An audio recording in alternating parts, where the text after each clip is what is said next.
தமிழ்நாடு அரசுக்கு பணப்பற்றாக்குறை மிகப்பெரிய சவாலாக இருப்பதாகவும், வருவாயை பெருக்கவும் நிதி மேலாண்மையை மேம்படுத்தவும் அரசு நடவடிக்கை எடுத்து வருவதாக கூறியுள்ள திருச்சி எம்பி துரை வைகோ, திமுக, பாஜக, அதிமுக இணைந்து ஆட்சி அமைக்க முயன்ற போதே கூட்டணியிலிருந்து விலக முடிவு செய்ததாகவும் தெரிவித்துள்ளார். நிதி பற்றாக்குறை மிகப்பெரிய ஒரு சவாலான ஒரு விஷயமா இருக்கு. ஏற்கனவே செயல்பாட்டில் இருக்க திட்டங்களா இருக்கட்டும், இல்ல தேர்தலில் பொறுத்த வரைக்கும் அவங்க அறிவிச்ச சில திட்டங்களா இருக்கட்டும், அதை செயல்படுத்தல மிகப்பெரிய சவால்கள் இருக்கு. குறிப்பா நிதி பற்றாக்குறை. அந்த நிதி பற்றாக்குறை நிவர்த்தி பண்றதுக்கு உண்டான முயற்சியில புதிய அரசாங்கம் ஈடுபட்டு இருக்கு.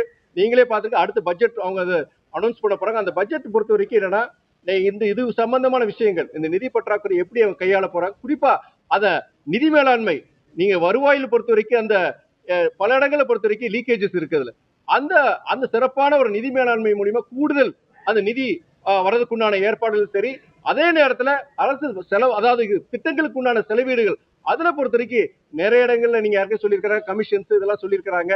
அந்த லஞ்ச லாவணியத்தை ஒழிக்கும் பொழுது அதுல கிட்டத்தட்ட 20-30 விழுக்காடு அந்த திட்ட செலவுகளை குறைக்கும் பொழுது நீங்க கூடுதல் அந்த திட்டங்களுக்கு உண்டான அந்த நிதி பற்றாக்குறையை சமாளிக்கலாம்னு சொல்லியிருக்கிறாங்க.